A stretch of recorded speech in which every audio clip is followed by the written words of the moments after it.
तो ईरान का संकल्प एक एक बॉम्ब का बदला। बड़ी खबरें बैटल ऑफ गाजा में, जहां इजरायल और हमास के बीच समझौते के मुताबिक आज तीसरे फेज की रिहाई तो होनी है। आपको बता दें, दूसरे दिन रिहाई में 8 घंटे की देरी और समझौते के नियमों के उल्लंघन के बाद सवाल गहरा गए हैं कि क्या हमास मनमानी पर उतर आया है। इधर अमेरिका बंधकों की सुरक्षित रिहाई पर कतर से लगातार कांटेक्ट में है, लेकिन ईरान तनाव बढ़ाने में कोई कोताही नहीं बरत रहा। गाजा का बदला लेने की उसकी धमकी ने टेंशन को कैसे बढ़ा दिया है। अल्पविराम के बीच इजरायल पर किसने ड्रोन अटैक किया है। एक और बड़ी खबर, जहां ईरान ने अमेरिका को फिर से धमकी दे दी है। ईरान ने मिडिल ईस्ट से पश्चिमी देश के लोगों को बाहर जाने को कहा है। पश्चिम देश के लोगों से मिडिल ईस्ट में टेंशन की बात ईरान कह रहा है।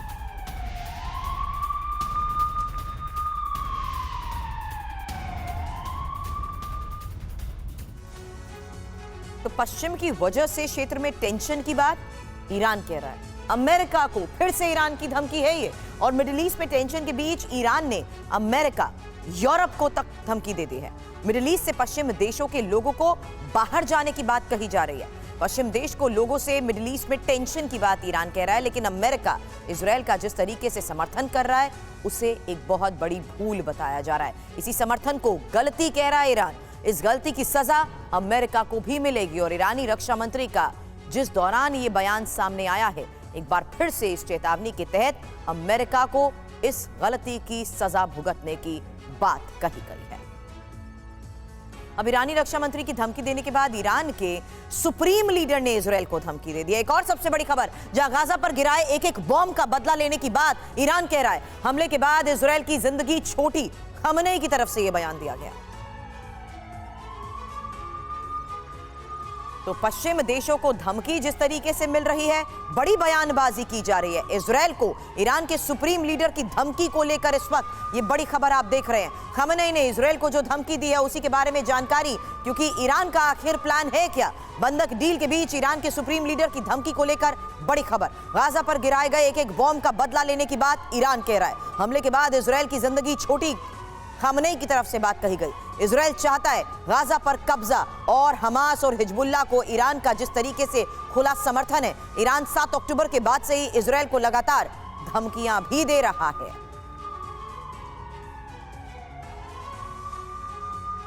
और बंधक डील के बीच ईरान के सुप्रीम लीडर की धमकी को लेकर यह सबसे बड़ी खबर, जहां हम आपको बता रहे हैं कि आखिर ईरान का यह बारूदी प्लान है क्या। बंधक डील के बीच ईरान के सुप्रीम लीडर की धमकी को लेकर जो खबर सामने आई है, आपको बता दें, गाजा पर गिराए एक एक बॉम्ब का बदला लेने की बात ईरान कह रहा है। हमले के बाद इजरायल की जिंदगी छोटी, खमेनेई की तरफ से इस चेतावनी को देखते हुए अब आगे इजरायल चाहता है कि गाजा पर कब्जा हो। खमेनेई ये बात कह रहे हैं। हमास और हिजबुल्लाह को ईरान का जिस तरीके से खुला समर्थन है, ये बयान बहुत मायने रखता है, क्योंकि ईरान 7 अक्टूबर के बाद से ही इजरायल को लगातार धमकी भी दे रहा है। अब इजरायल के खिलाफ कई संगठन एकजुट हो चुके हैं और हमास के साथ कई संगठन जंग भी लड़ रहे हैं। टारगेट पर इजरायल के कई शहर हैं और उसी को देखते हुए ये बड़ी खबर आपके सामने, जहां इजरायल के खिलाफ संगठनों की एकजुटता। हमास के साथ लगातार संगठन जिस तरीके से हमलों को अंजाम दे रहे हैं, जंग में इनकी मौजूदगी और टारगेट पर इजरायल के कई शहरों को लेकर ये बैटल ऑफ गाजा से एक्सप्लोसिव खबरें आ रही हैं। और इजरायल से लड़ाई में हमास अकेला तो नहीं है। मिडिल ईस्ट के कई मुस्लिम देशों में एक्टिव मिलिशिया संगठन भी हमास के साथ मिलकर लड़ाई लड़ रहे हैं। लेकिन लेबनान से लेकर इराक, यमन और सीरिया तक ऐसे दर्जनों मिलिशिया ग्रुप हैं जिनके टारगेट पर इजरायली शहर हैं।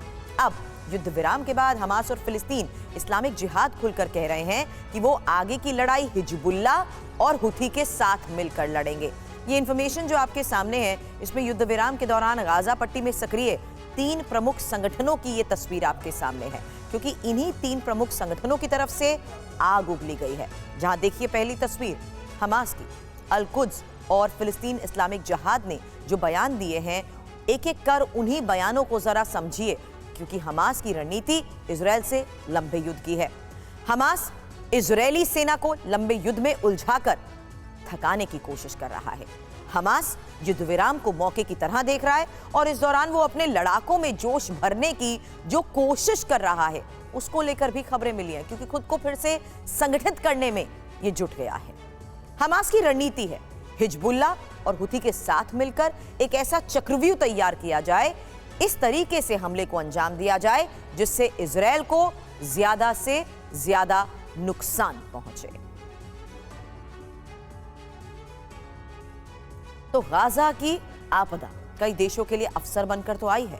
उनमें से एक है अरब का महाबली बनने जा रहा ईरान। और गाजा के मुद्दे पर नेटो देशों में भी मतभेद तो हो गए हैं। नेटो के कई सदस्य देश इस मुद्दे पर इजरायल की आलोचना करते नजर आए हैं और शक्ति के समीकरण भी गड़बड़ा रहे हैं। ईरान इस आपदा का पूरा कैसे फायदा उठा रहा है? ईरान ने यह तय कर लिया है कि फिलिस्तीन की पुनर्स्थापना ही उसका मकसद है और इस मकसद को पूरा करने के लिए ईरान परमाणु बॉम्ब का भी कर सकता है प्रयोग। और यही बड़ी खबर है। तेहरान की प्रयोगशाला में विनाशक बॉम्ब तैयार होने की कगार पर है और ईरान अपना संकल्प सिद्ध करने के लिए परमाणु ब्लास्ट भी कर सकता है।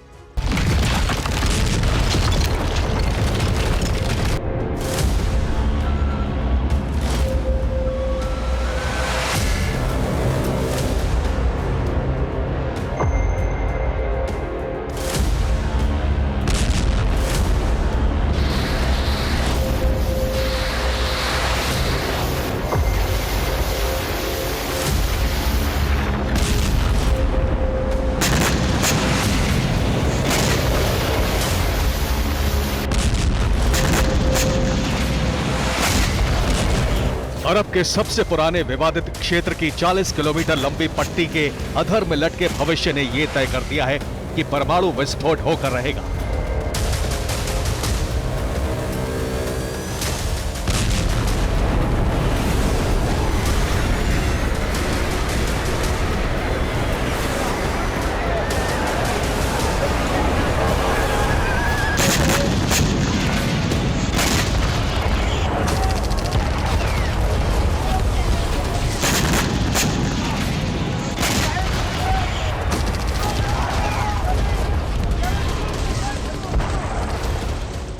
क्योंकि इस पट्टी ने विश्व व्यवस्था में बहुत चौड़ी खाई पैदा कर दी है और इसकी चौड़ाई बढ़ती जा रही है।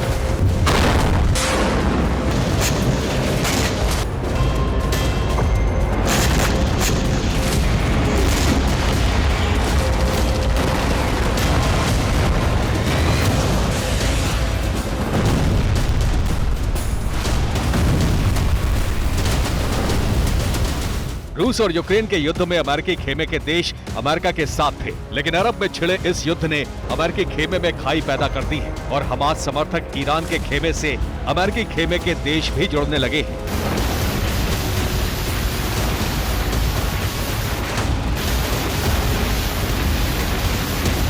नेटो के 31 देशों में अरब युद्ध से फूट पड़ गई है।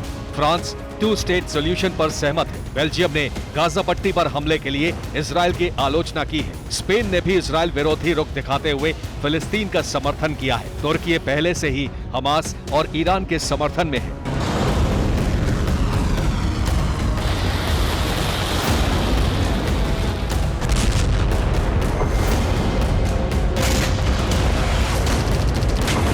अरब के युद्ध ने विश्व व्यवस्था का संतुलन बिगाड़ कर रख दिया है और इस असंतुलित होती व्यवस्था से ईरान को शक्ति मिल रही है।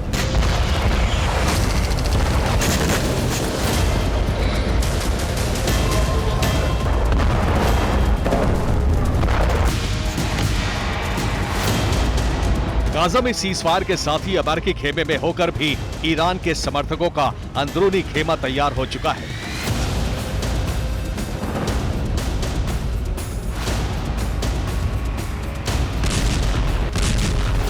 ईरान ने तय कर लिया है कि इजरायल को इस युद्ध में हराने के लिए हर कदम उठाया जाएगा।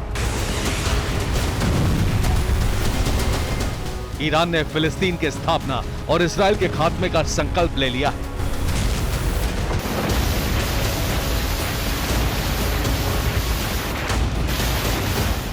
ईरान अपनी मिसाइल पावर दुनिया को दिखा चुका है। हाइपरसोनिक मिसाइल फतेह 2 से इजरायल पर हमले की धमकी दे चुका है।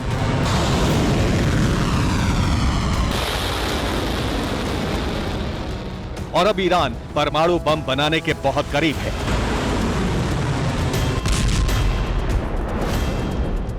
अरब की जंग से ईरान को सबसे बड़ा फायदा यही हुआ है कि वो अपने परमाणु कार्यक्रम को पूरा करने का ऐलान कर चुका है।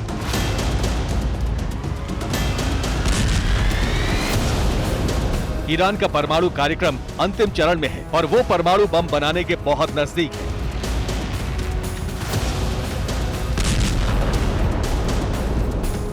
IAEA यानी अंतर्राष्ट्रीय परमाणु ऊर्जा एजेंसी भी ईरान के परमाणु कार्यक्रम में दखल नहीं दे पा रही है।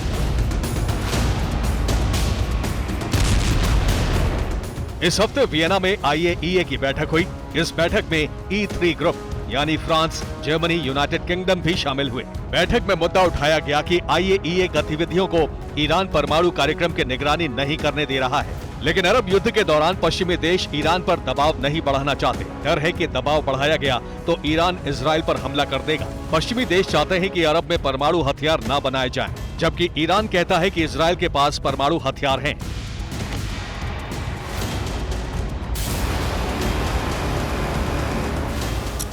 अरब में बनी तनावपूर्ण स्थिति के बीच इजराइल के परमाणु बमों का हवाला देकर ईरान अपना परमाणु कार्यक्रम तेज कर चुका है।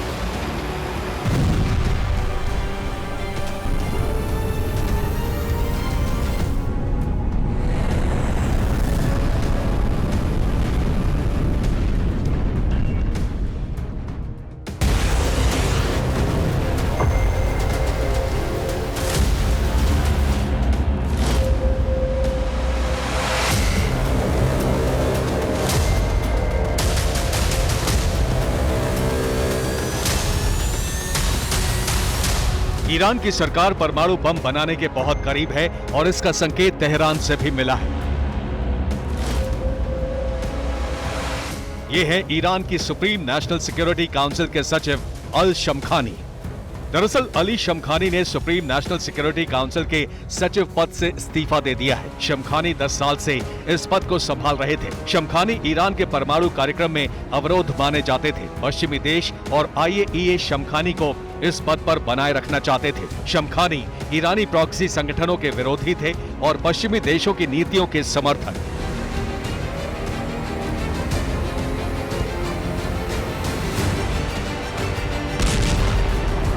संकेत साफ है कि शमखानी के जाते ही ईरान यूरेनियम तैयार करने की प्रक्रिया तेज कर चुका है और खास बात यह है कि ईरान के पास इस वक्त परमाणु बम बनाने के कई सटीक मौके हैं।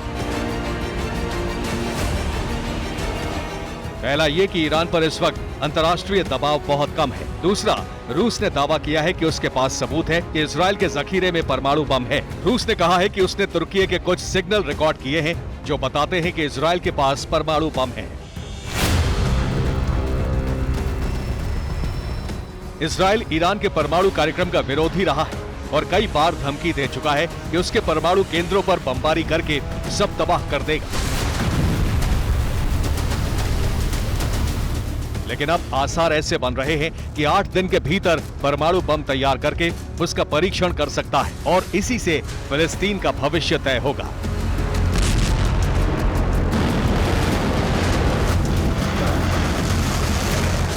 ईरान ने परमाणु बम बना लिया तो शक्ति के सारे समीकरण उलट-पुलट हो जाएंगे।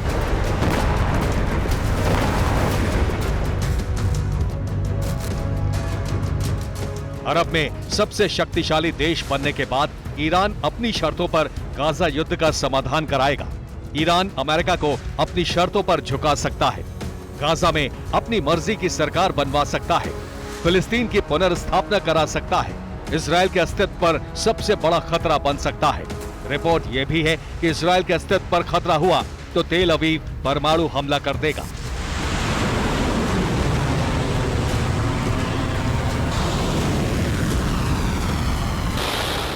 अगर अरब से परमाणु टकराव शुरू हुआ तो महाविनाश का चक्र शुरू हो जाएगा। Bureau report, TV9 Bharatvarsh. Gaza में रिहायशी इलाकों पर ताबड़तोड़ बमबारी हुई, अस्पतालों पर हमले हुए, आम लोगों की जान गई। दुनिया ने गाजा के लोगों को चीखते, चिल्लाते, तड़पते देखा। दुनिया के कई देशों में इस कत्लेआम को लेकर विरोध प्रदर्शन हुए और इस सब के लिए इजराइल के साथ अमेरिका को कसूरवार ठहराया गया। अमेरिका की इस बदली हुई छवि ने ही पुतिन को नई रणनीति दी है। पुतिन समझ चुके हैं अब यूक्रेन में अगर आम लोगों की मौत हुई तो अमेरिका को गाजा पर आईना दिखाया जा सकता है और यही वजह है कि अब रूस ने आम लोगों की परवाह किए बगैर हमले भी शुरू कर दिए हैं। पुतिन ने युद्ध का स्ट्रैटेजिक साइन भी अब कैसे बदल दिया है। इस खास रिपोर्ट से समझिए। इजराइल से F-16 फाइटर जेट का टेक ऑफ और फिर गाजा की ऊंची ऊंची इमारतों पर बमबारी। रिहायशी इमारत, स्कूल, अस्पताल, इजराइल को जहां भी हमास के ठिकाने का सुराग मिला वो जगह राख के बवंडर से घिर गई।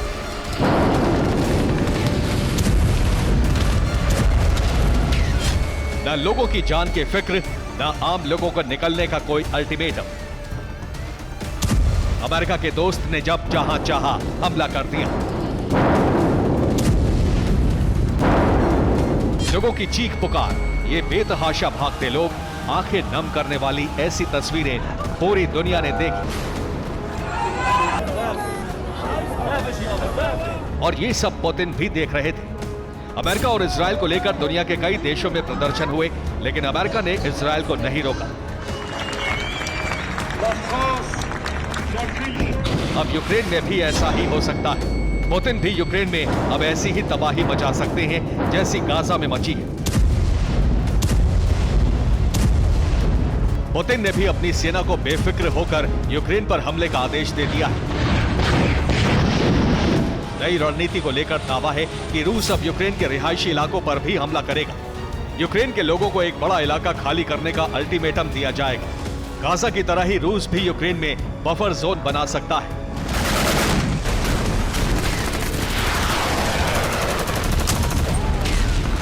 रूस का नई रणनीति का संकेत भी मिल गया है। आपको रूस के टैंक और सैन्य वाहनों पर युद्ध की शुरुआत से ही जेड का निशान नजर आता था। दावा किया गया था कि इसका मतलब जीत के लिए या पश्चिम दिशा से है। लेकिन अब रूस ने अपने सैन्य वाहनों और टैंकों पर ट्रायंगल बनवा दिया है। इस ट्रायंगल को लेकर भी कई तरह के दावे किए जा रहे हैं।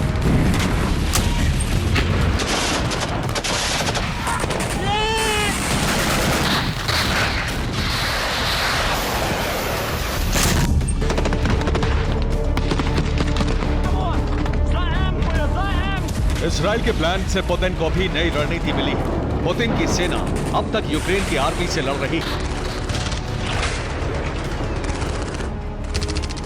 लेकिन अब रूस गाजा की तरह ही यूक्रेन के लोगों को इलाका खाली करने का अल्टीमेटम देगा और फिर हमला करेगा। इजराइल ने जिस तरह से उत्तरी गाजा को खाली करने का अल्टीमेटम दिया था, वैसा ही अब कीव और उसके आसपास के लोगों को रूस दे सकता है।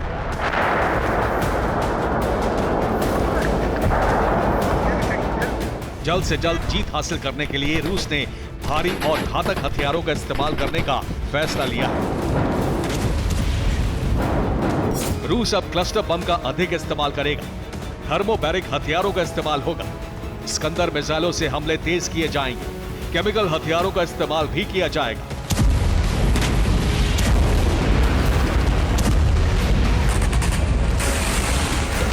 रूस की बदली स्ट्रैटेजी के तहत अब कीव पर हमले शुरू हो गए। यूक्रेन की सेना को युद्ध में उलझाने के साथ ही रूस अब आम लोगों में ज्यादा से ज्यादा दहशत भरना चाहता है।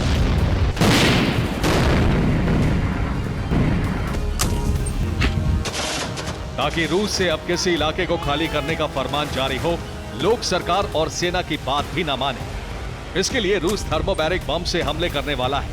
यूक्रेन में अब तक इस बम का इस्तेमाल सैन्य ठिकानों की तबाही के लिए किया गया है, लेकिन अब रिहायशी इलाकों में धमाके का प्लान है।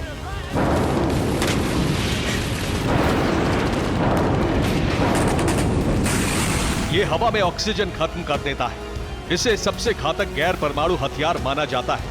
बम 44 टन TNT की ताकत वाला धमाका करता है। बम को रॉकेट की तरह लॉन्च किया जा सकता है।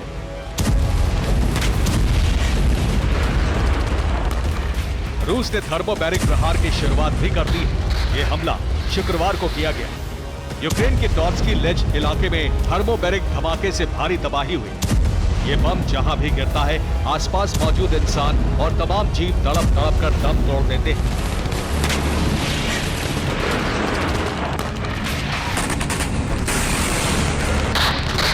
मल्टीपल रॉकेट लॉन्चर इस्तेमाल की वजह से थोड़ी थोड़ी दूरी पर एक साथ कई थर्मोबैरिक बम गिराए जा सकते हैं और एक बहुत बड़े इलाके में मौजूद सैनिकों को मारा जा सकता है।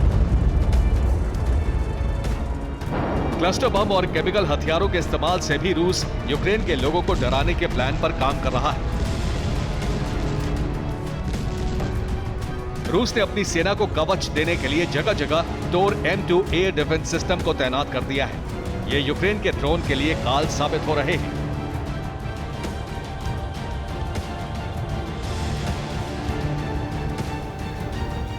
प्लान ट्रायंगल को आगे बढ़ाने के लिए अब द्वीपका में रशियन टैंकों की गश्त शुरू हो गई है।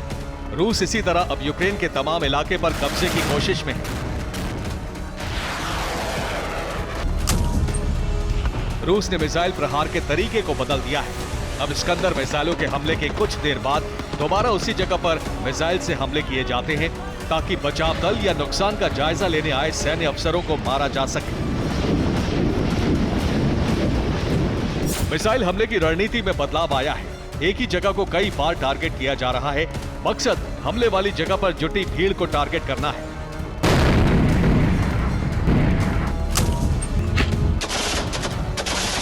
इससे पहले रूस की मिसाइलें जिस जगह पर गिरती थी वहां दोबारा हमला करने की जगह सेना किसी दूसरी जगह को टारगेट करती थी, लेकिन अब एक ही जगह पर समय के कुछ अंतराल पर हमले हो रहे हैं।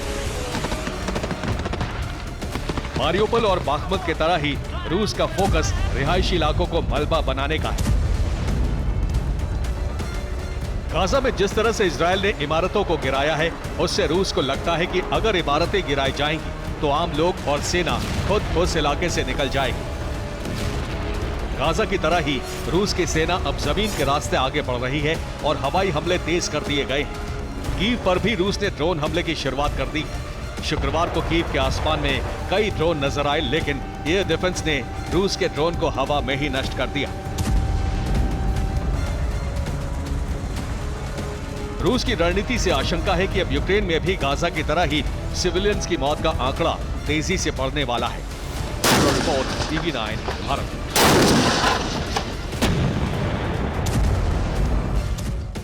गाजा के रण और यूक्रेन की जंग के बीच दुनिया में तीसरे विश्व युद्ध की आहट सुनाई दे रही है, जिसके बाद अमेरिका और नेटो देशों ने हिटलर के उन हथियारों की खोज शुरू कर दी जिसे 80 साल पहले समंदर में दफन कर दिया गया था। अगर हिटलर का यह विध्वंसक जखीरा नेटो को मिला तो रूस के लिए अमेरिका से जीतना नामुमकिन हो जाएगा। इधर पुतिन ने ब्लैक सी में अंडर वाटर टनल पर काम शुरू कर दिया है, जिसमें चीन उसके साथ है। इस अंडर वाटर टनल के पीछे पुतिन का मकसद आखिर है क्या, और हिटलर के वो कौन से हथियार हैं जिसकी तलाश अब अमेरिका और नेटो देश करने में जुटे हैं? इस एक्सक्लूसिव रिपोर्ट से समझिए।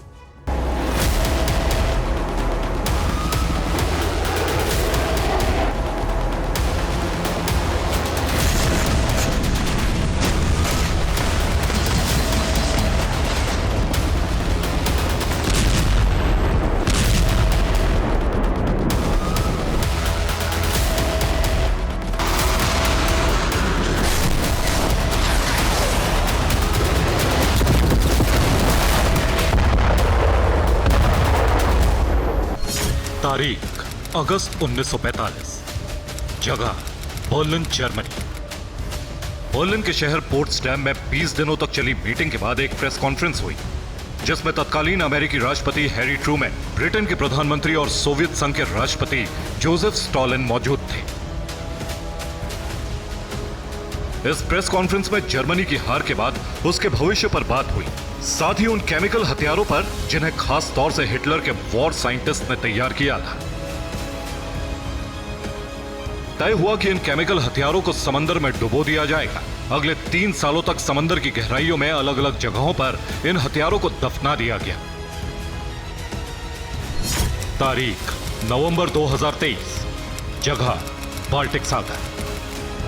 अब 80 साल बाद बाल्टिक सी में समुद्र मंथन होने जा रहा है। समंदर की गहराइयों में उन विनाशक हथियारों की खोज होने जा रही है जिन्हें हिटलर ने खास तौर से तैयार करवाया था, अपने दुश्मनों को तिल तिल कर मारने के लिए। बाल्टिक सागर की इन गहराइयों में हिटलर के केमिकल हथियारों की खोज नाटो देश करने वाले हैं, जिसने एक बार फिर ब्लू वॉर जोन में उफान ला दिया है।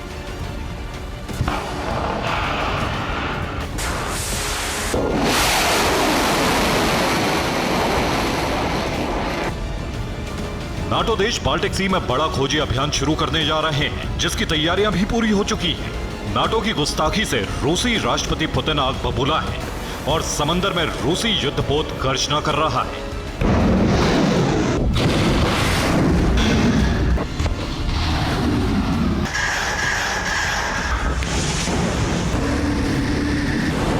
रूस ने साफ शब्दों में कह दिया है कि नाटो का यह कदम दुनिया में तीसरा विश्व युद्ध लेकर आएगा।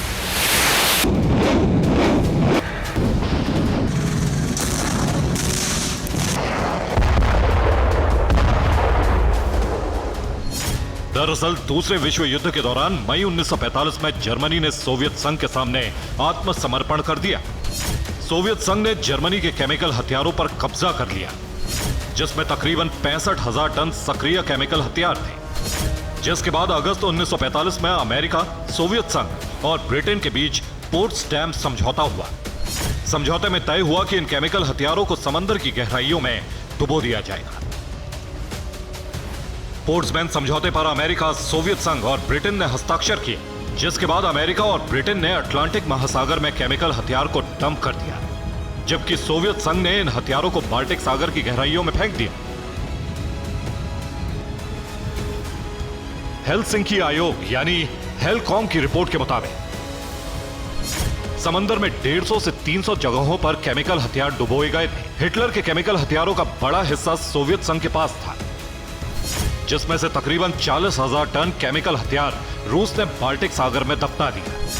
ज्यादातर हथियारों को बॉर्नहोम और गोटलैंड द्वीपों के पास दफनाया गया। ये दोनों ही द्वीप स्वीडन और फिनलैंड के पास हैं। रूस का दावा है कि अब इसी केमिकल जखीरे की तलाश में नाटो देश बाल्टिक सागर में समुद्र मंथन करने वाले हैं, जिसके लिए बीते कुछ दिनों से नाटो देशों के युद्धपोत बार बार इन इलाकों में गश्त कर रहे हैं, जिसके खिलाफ रूस ने भी तैयारी शुरू कर दी है। बाल्टिक सागर में रूसी युद्धपोत बारूद बरसा रहे हैं। रूस की नौसेना कैलिबर मिसाइलों से डमी युद्धपोतों को तबाह करने की ड्रिल कर रही है।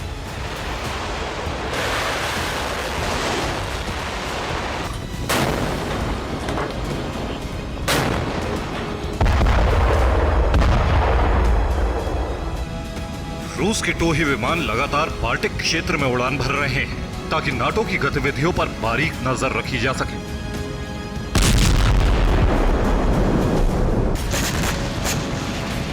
रूस ने इसे लेकर नाटो और यूरोपियन यूनियन को कड़ी चेतावनी दी है। रूसी विदेश मंत्रालय में यूरोपीय विभाग के निदेशक सर्गेई बिलायेव ने कहा,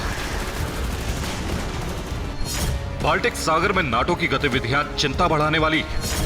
नाटो समंदर में फेंके गए रासायनिक हथियारों की खोज कर रहा है। यह कदम बेहद गंभीर परिणाम लेकर आएगा। रूस का दावा है कि नाटो का प्रोग्राम बेहद सीक्रेट है और इसीलिए पहली बार रूस फिनलैंड के बॉर्डर भी बंद कर दिए गए हैं।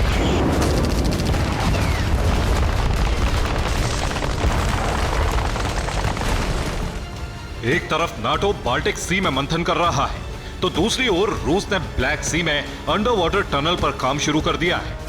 रूस के इस फैसले से अमेरिका और नाटो देश भड़क उठे हैं और रूस को गंभीर अंजाम भुगतने की धमकी दी है। दरअसल रूस क्रीमिया से मेनलैंड तक अंडर वाटर टनल बनाने जा रहा है। इस प्रोजेक्ट की जिम्मेदारी चीन को दी गई है। चीनी कंपनियां बहुत जल्द पुतिन के इस ड्रीम प्रोजेक्ट पर काम शुरू करेंगी।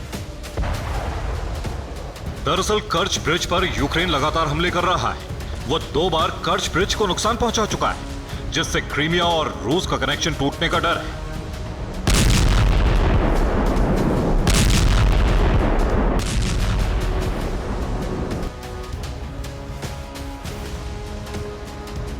ऐसे में अब पुतिन अंडर वाटर टनल के जरिए क्रीमिया और रूस को जोड़ने की कोशिश में, जिसका अमेरिका और नाटो देश विरोध कर रहे हैं। साफ है, कहीं नाटो रूस को तो कहीं रूस नाटो को उकसा रहा है, जिससे ब्लैक सी से लेकर बाल्टिक सी तक समंदर में जंग की चिंगारी भड़क रही है, जो कभी भी जंगी ज्वाला में बदल सकती है।